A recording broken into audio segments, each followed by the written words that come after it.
El movimiento del 68 duró un corto pero intenso verano, apenas poco más de 2 meses, pero sus repercusiones directas y profundas duraron por lo menos 10 años más. Una de ellas fue que marcó decididamente el inicio del fin del régimen autoritario y represor del Partido Único.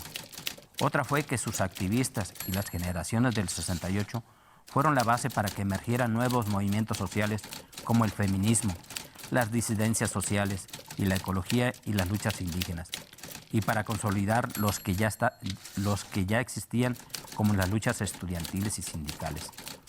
Otra secuela central del movimiento del 68 fue la lucha guerrillera, en donde cientos de jóvenes no vieron otra salida que la revolución socialista y se lanzaron a una confrontación abierta contra el sistema, mientras que otros terminaron por la ruta de crear nuevos partidos de izquierda para disputarle el poder al PRI gobierno y transformar así la realidad tanto en lo político como en lo social y en lo económico. Y una aportación más fue la generación de movimientos culturales y contraculturales. En la Ciudad de México, como en muchos estados de la República, el 68 tuvo una solución de continuidad en los movimientos estudiantiles que buscaron democratizar sus órganos representativos al interior de sus universidades. Mayor presupuesto a la educación superior, mejores profesores y métodos de enseñanza, acceso gratuito a la educación universitaria a toda la juventud mexicana y unirse a los otros movimientos populares que buscaban mejorar la vida social. Obreros por democracia sindical y mejores salarios y condiciones laborales, campesinos defendiendo sus tierras contra el alza de pasaje en el transporte público, etc. Todo esto a través de los comités de lucha que florecieron por la mayoría de las universidades del país y bajo una consigna muy clara: por una educación crítica, gratuita, laica, científica y popular. En Querétaro, este movimiento emanado del 68 lo encontramos en la universidad y que muchos recordamos como voz crítica. Por su parte, el sucesor del presidente Gustavo Díaz Ordaz, responsable principal de la matanza estudiantil del 2 de octubre, Luis Echeverría Álvarez, trató de crear una válvula de escape al creciente descontento e indignación nacional por el régimen que él representaba. Planteó su llamada apertura democrática, un diálogo con las universidades y sus estudiantes. Pero otra matanza estudiantil en su gobierno, el 10 de junio de 1971, mostró su verdadera cara represora y autoritaria. Después de todo, Luis Echeverría Álvarez fue el otro gran responsable de la masacre del 2 de octubre del 68, siendo secretario de Gobernación y brazo derecho del entonces presidente de la República.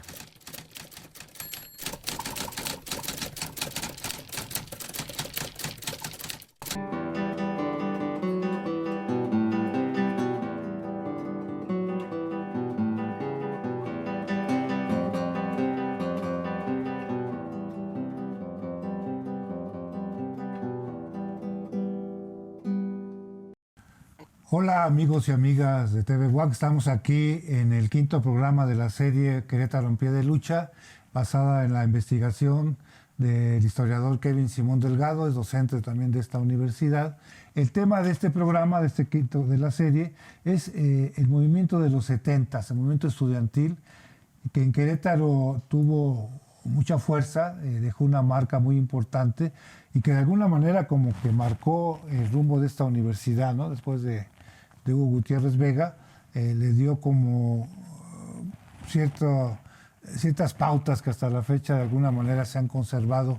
Kevin, te agradecemos nuevamente estés aquí con nosotros hablando sobre tu libro y platícanos cuál era el contexto de esa época de los 70s en Querétaro. Sí, en los 70, pues Querétaro empieza a cambiar su imagen, ¿no? Y su estructura. Se deja ya completamente atrás aquel Querétaro nostálgico, bucólico, que algunos recuerdan como si hubiera sido ayer, pero en realidad ya los 70 le cambian el rostro, sobre todo a la capital, ¿no? Por todo este proyecto de la industrialización que vendrá acompañada de la urbanización y llegarán decenas de miles de personas. En fin, va a revertir una serie de situaciones políticas, económicas, demográficas, pues como nunca se había vivido acá en la entidad. Y ciertamente, pues esto también abonará para la organización de distintas alternativas sociales y de izquierda, tanto en el sector obrero como en el sector estudiantil, ¿no? Uno por supuesto, el proyecto de industrialización y el otro porque la universidad empieza pues, a despertar y a crecer. Y es justamente en ese contexto cuando ya hay un sector estudiantil cada vez más amplio, más consciente, más, digamos, imbuido con el contexto nacional e internacional, que empezará a exigir una mayor democratización, en el primer momento de la propia universidad, que estaba pues, en buena medida muy controlada, a pesar de su autonomía, por los intereses gubernamentales, y en un segundo término una mayor democratización pues, de la vida social y el pacto sociedad-Estado. Pues en cuanto a, digamos, en una panorámica general, pues es claro que la lucha obrera tuvo muchísima fuerza. Vas a nacer decenas de miles de obreros en pocos años acá en la entidad, entonces tienen, digamos, una fuerza considerable, hay decenas de huelgas y mítines y manifestaciones, pero digamos que en lo estudiantil, sus principales puntos que yo alcanzo a observar según las fuentes, pues serían en un primer momento la Escuela de Ingeniería, cuando se organiza el grupo que se le conoce como Voz Crítica, y una segunda etapa ya a finales de los 70, el CEDUC, el Consejo Estudiantil Democrático Universitario de Querétaro, cuyo, digamos, centro sobre todo sería la Escuela de Psicología, aunque ya había más elementos de distintas escuelas, incluyendo todavía de Ingeniería. Creo que esas dos escuelas y esas dos organizaciones, Voz Crítica y CEDUC, serán los, digamos, los grandes referentes de la lucha estudiantil de izquierda acá en la UAC e incluso tal vez en Querétaro, porque tuvieron una participación, una militancia bastante comprometida. Sí, en tu libro vemos cómo estos estudiantes quieren organizarse como estudiantes, inclusive hay intentos de organizar otra organización dentro de la universidad, pero además una organización a nivel estatal que incluía estudiantes de secundaria. Sí, sí. Otra característica importante que podemos ver en tu libro es esta vinculación con el movimiento obrero, con las huelgas de Carnation, con las huelgas que hay de Tremec, ¿no? Tremec. Kellogg's. Así es. Primero al grupo de Voz Crítica, a su principal líder, Salvador Cervantes. Él será arrestado en un par de ocasiones y, digamos, la última en el 75. En el 75 fue la primera, si mal no recuerdo. 76, así es, fue la segunda. Pues digamos que lo van a acusar de ser militante de la Liga Comunista 23 de septiembre. Entonces una guerrilla pues muy radical y violenta, porque no hay que decirlo.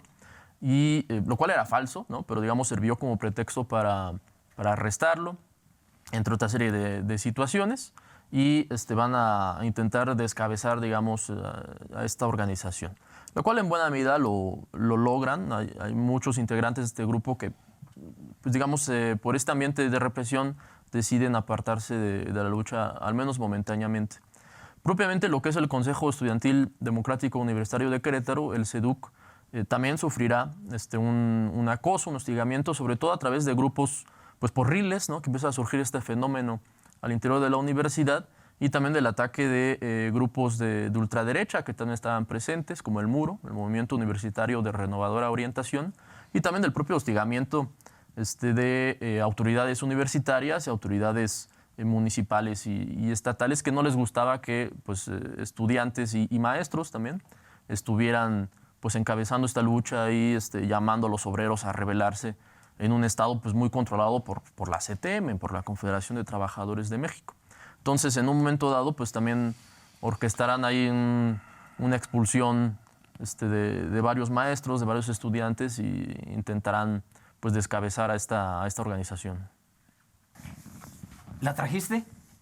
¿Pero y esto qué es? Pues lo que quedó de la manta, la que pusieron los estudiantes queretanos en 1969, cuando venía de candidato de presidente el ínclito Luis Echeverría Álvarez. Te dije que los guaruras jalaron y la arrancaron y lo único que quedó fue esto. Pero ¿y Echeverría la vio? Hay todo el acto. Por aquí le pusieron presos políticos, libertad. Y por acá estaba otra de los lambiscones. Lea, bienvenido amigo de León Felipe, que fue la única que le sacaron foto. Fue el 15 de noviembre de 1969. Me acuerdo bien porque un día antes fue mi cumpleaños y andaba yo bien crudo. Y así estaba yo hasta que me las pude curar con la prodigiosa que vendían en 16 de septiembre con Gutiérrez Nájera, insigne poeta liberal. ¿Y qué dijo Echeverría del borlote? ¡Ay, nada! Desde ese entonces los políticos son expertos en hablar mucho y no decir nada, como el Cantinflas. ¿Vas a creer que Echeverría prometió subir el presupuesto a la universidad, los salarios a los maestros, y lo que pasó fue que le recortaron el presupuesto a la universidad y le bajaron el salario a los maestros? Pero eso fue una venganza del presidente del patronato universitario, porque no lo querían por ser mal maestro, ¿no? Sí, pero el patronato de la universidad jugaba en esa época a ser el caballito de Troya del gobernador en turno, y después del 68, con más razón, con un estudiantado politizado e insurrecto. El patronato desapareció a los maestros de tiempo completo y les bajó el sueldo. Y estuvo cabrón. El rector tuvo que entrarle a la bronca porque patronato y gobierno se pasaron por el arco del triunfo la ley orgánica de la universidad. Al final de cuentas se paró la embestida, pero renunció el rector y le pusieron uno más a modo. Ningún gobierno va a poder va a perder ni un ápice de control político con las universidades, sindicatos y hasta con los kinderes y con los baños públicos. Control total y absoluto. Pero ¿y cómo reaccionaron los estudiantes? Ay, mira, en febrero de 1970 aparecieron en la Facultad de Derecho unas pintas bien chidas. Decían libertad, presos políticos, reforma educativa a toda costa, abajo la farsa electoral, abajo y al carajo. Y un volante a todas marcaritas. Repudiamos a Echeverría porque él, como ministro de Gobernación, es uno de los responsables de los asesinatos de Tlatelolco y de que haya presos políticos. Ya no les creemos. Echeverría, antipopular, ya no nos engaña. Mientras el gobierno no sea de obreros, campesinos y empleados, nuestros problemas no se van a arreglar auténticamente. Ay, solo nos dan a tole con el dedo.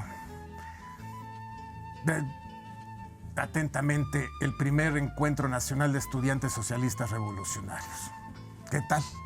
Puras netas. Toda la década de los 70 soplaron por la universidad los aires huracanados del 68.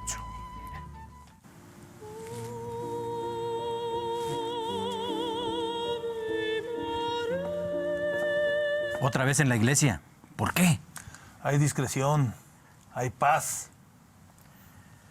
¿No le parece vergonzoso lo del 10 de junio? El gobierno asesinó a estudiantes otra vez. Sí, es lamentable.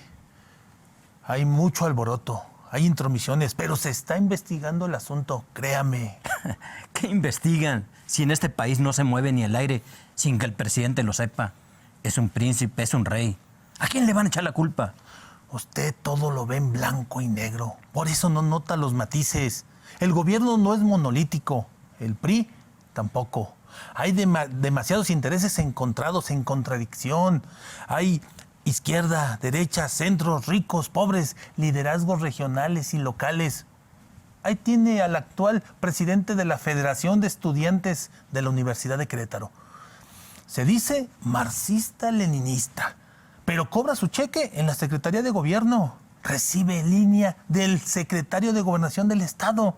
No apoyó a los estudiantes de Nuevo León en su lucha universitaria. Cosa que sí hicieron los estudiantes de México. Por eso salieron a marchar el 10 de junio. Fue la primera marcha después de aquel fatídico 2 de octubre. ¿Dónde está la apertura democrática que tanto cacarea el presidente?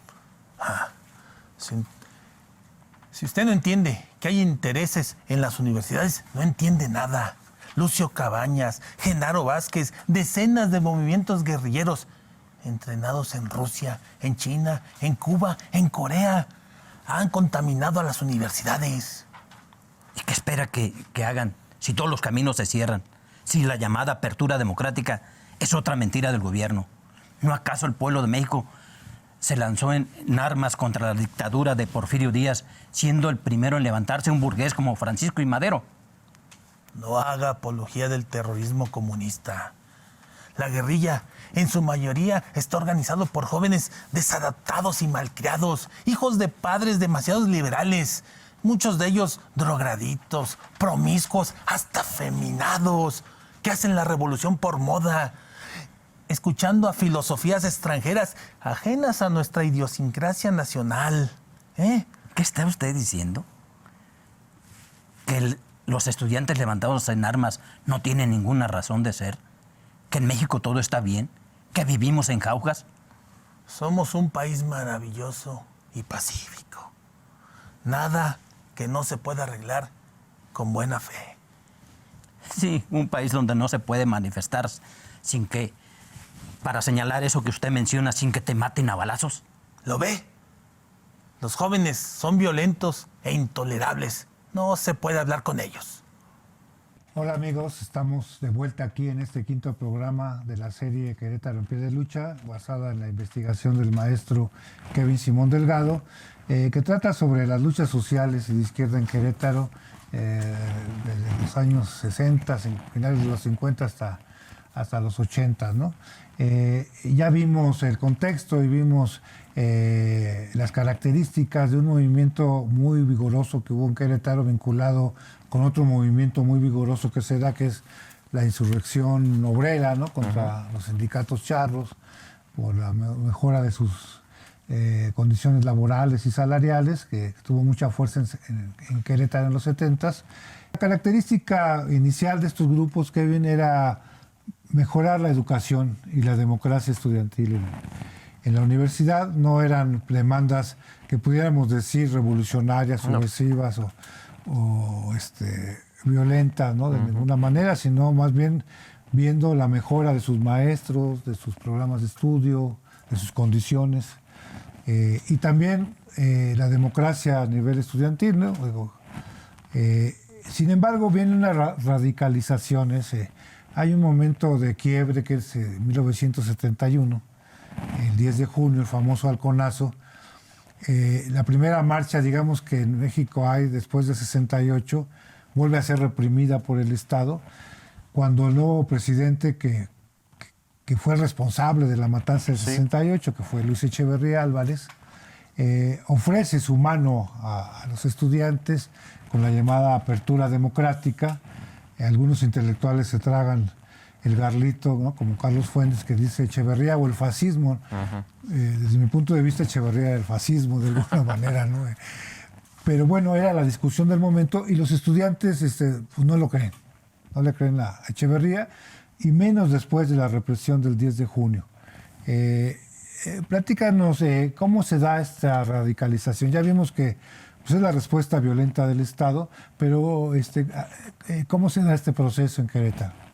Bueno, lo que se refiere aquí a Querétaro, pues provocará ya, digamos, una mayor organización de los estudiantes. Yo no diría que, digamos, hay una radicalización equivalente a la que ocurre en otras universidades del país, ¿no? Donde, pues de plano sí hay sectores estudiantiles que se van o se lanzan de manera intrépida pues a tomar las armas, ¿no? Como en Guerrero, como en Sinaloa, Monterrey o la Ciudad de México, ¿no? Por ejemplo, donde sí hay muchos estudiantes que se lanzan al movimiento armado socialista. Acá no ocurre esto, hay solo un par de estudiantes que se van a las armas, pero lo hacen en la Ciudad de México, siendo de Querétaro. Y más bien la radicalización aquí, como comentaste, pues va a ser una toma de postura más fuerte, de dejarse de controlar por esta federación estudiantil en general corrupta o pasiva o muy alineada a los intereses de la rectoría y el gobierno, y que empiezan a protestar fuera también de las aulas. En un primer momento, como bien comentas, tanto Voz Crítica como SEDUC a finales de los 70, pues lograrán cambiar sus planes de estudio, pues exigirán que se despida o se cambie a varios maestros que, digamos, no estaban dando el ancho, y que también se sustituya a sus respectivas direcciones por la misma situación. pero a la hora de intentar hacer vínculos con la sociedad, algo que llama mucho la atención, que no había ocurrido, por ejemplo, va a ser cuando el gobierno del Estado va a subir el costo del transporte urbano o transporte público. Los estudiantes saldrán a manifestarse, a tomar las unidades, a tomar los autobuses.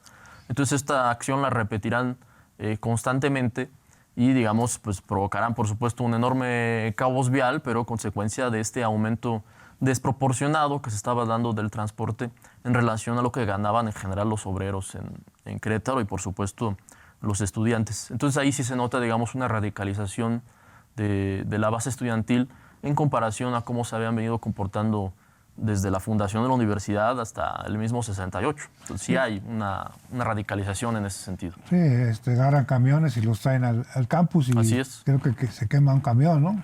Alguna vez se quemaron, pero patrullas. Camiones no. Patrullas. Bueno. Estuvo, sí.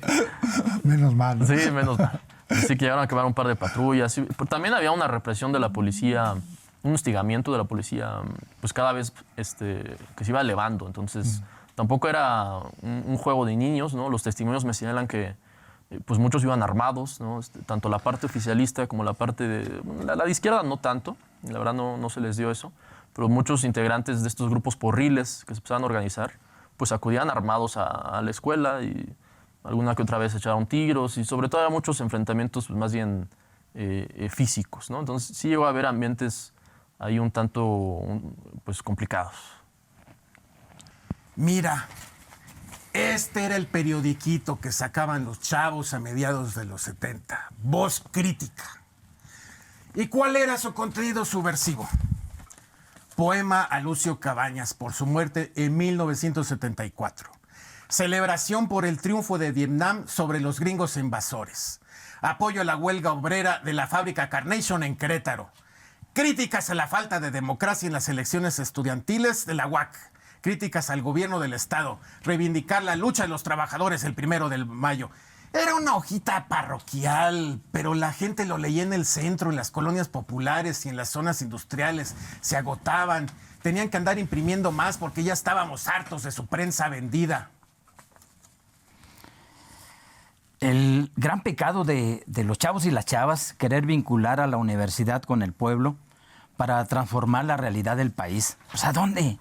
Ay, el gobierno y las fuerzas vivas queretanas exigiendo que los quemaran en Leya Verde. Oye, nomás, repudio a los actos de provocación que un agitador de nombre Salvador Cervantes García en forma sistemática viene provocando con la intención de provocar violencia, calumnias institucionales y envenenar a la juventud de Querétaro. La universidad debe forjar hombres auténticos y no ser un nido de fósiles y porros fascistas. Todas estas lindas palabras en un desplegado de hoja completa en el periódico. ¿Y qué pasó? Otra vez la represión. Secuestran a su principal líder, Chava Cervantes, cuando daba su clase de judo a unas muchachas, lo trepan unos encapuchados a un carro, le vendan los ojos, se lo llevan a la Ciudad de México sin ninguna orden de aprehensión. En el trayecto lo golpean y lo amenazan. Y te va a llevar la chingada, cabrón. Llegando a la Gran Tenochtitlan lo torturan, golpes en todo el cuerpo sin dejar marcas, toques eléctricos en los genitales, cachetadas aturdidoras en los oídos, patadas con botas de gamuza para no dejar huellas. Los torturadores eran profesionales, como los de la dictadura en Chile, los que mataron al presidente Allende y a Víctor Jara, el trovador al que le cortaron las manos. Fíjate, qué pavada lo que dijo en su momento Carlos Fuentes. Echeverría o el fascismo. Si Echeverría fue el fascismo, no más que envuelto en la buena onda, en la disque apertura democrática. Y luego se quejan de la pedrada que le pusieron en la UNAM, en donde se fue a meter a la mala junto a su rector, Guillermo Soberón. Salieron corriendo del auditorio de la Facultad de Medicina. Ahí le dieron no su apertura, sino su descalabrada democrática. ¡Goya! ¡Goya! ¡Cachón, cachón! ¡Ra, ra! ¡Cachón, cachón! ¡Garra! ¡Universidad! Escuchen lo que les voy a decir. Así gritaban las juventudes de Mussolini y de Hitler. Así, la dependencia de los países imperialistas a los que ustedes les hacen el fuego. Ustedes, escuchen. jóvenes manipulados por la CIA. Escuchen, jóvenes profascistas. Hola amigos, seguimos aquí en este quinto programa de la serie Querétaro en pie de lucha, basada en la investigación del maestro historiador Kevin Simón Delgado, un libro sobre los testimonios de la izquierda, las luchas sociales en la segunda mitad del siglo XX, el cual les recomendamos mucho su lectura porque pues es la primera vez que se organiza y se sistematiza y se da a conocer algo que fluía por ahí, ¿no? Pero que faltaba como aterrizar. Kevin, ya hemos hablado de esta década tan importante de los 70, que es lo que se va cosechando del 68, de lo que sembró el 68. Vimos un poquito de la lucha obrera, de la lucha estudiantil, y dentro de la universidad, en este contexto, se da algo muy importante, que es la emergencia del sindicalismo universitario y la conquista de cuestiones laborales y salariales muy importantes, ¿no? Porque el sindicato de profesores, por ejemplo, SUPAUAC, de aquí de la universidad, pues consigue un estatus frente al Estado de poder irse a huelga, por ejemplo. Sí. Cosa que los profesores de la UNAM, más radicalizados, más en otro contexto, no logran, ¿no? Y bueno, hay una serie de conquistas. ¿Podemos platicar un poquito sobre esta gesta sindical en la universidad? Claro. Sí, hay un grupo de maestras y maestros, sobre todo que laboraban en la escuela de bachilleres, ¿no? Son los que se llevan el mérito de organizarse y demandar pues, la organización de una asociación de maestros, porque claramente pues, se veían pues, un tanto desprotegidos, ¿no? En cuanto a materia laboral se refería. Y son los que van a iniciar con este trabajo totalmente a contracorriente. Muchos maestros de las escuelas a nivel licenciatura no veían con mucho ímpetu esta iniciativa, al contrario, incluso algunos la rechazaban abiertamente, sobre todo los que ya tenían, digamos, un nivel económico pues, asegurado. La verdad es que no les interesaba mucho el andar peleando por salarios o derechos laborales, pero, digamos, sorteando estos obstáculos, sorteando también la ambivalencia por parte de la rectoría frente a esta iniciativa y también ciertos obstáculos que va a poner el gobierno del Estado, pues se logrará organizar por un lado el SUPAUAC, ¿no? Que es la de las y los docentes, y por otro lado el STEWAC, ¿no? La del cuerpo administrativo, los trabajadores de la universidad. Incluso se organizará un tercer sindicato, pero que tendrá una corta vida y que se terminará fusionando con el STEWAC. Es decir, había un ambiente en cuanto al sindicalismo universitario también bastante álgido, ¿no? Con mucho ímpetu, que no será también algo extraordinario en el contexto nacional, era algo que estaba dando realmente en todas las universidades. Pero como bien dijiste, pues el SUPAUAC destacará por conseguir esta categoría que le permitirá, digamos, tener acceso a diferentes derechos laborales que otras asociaciones y sindicatos de entonces a nivel universitario pues no estaban alcanzando. Entonces se llevan el mérito de ser el primer sindicato universitario en el país, de tener esta categoría que les dará acceso o les abrirá la puerta a muchos derechos laborales que se irán sumando a lo largo de los siguientes años. Muchas gracias, Kevin. También muchas gracias a nuestros amigos por acompañarnos y los esperamos en el sexto programa de esta serie Querétaro en pie de lucha, en donde vamos a hablar del movimiento estudiantil de los 80s, particularmente de la Normal, el movimiento de la Normal en Querétaro, que es la lucha con lo que se cierra de alguna manera el ciclo del 68 de las luchas estudiantiles. Muchas gracias y nos vemos en el próximo.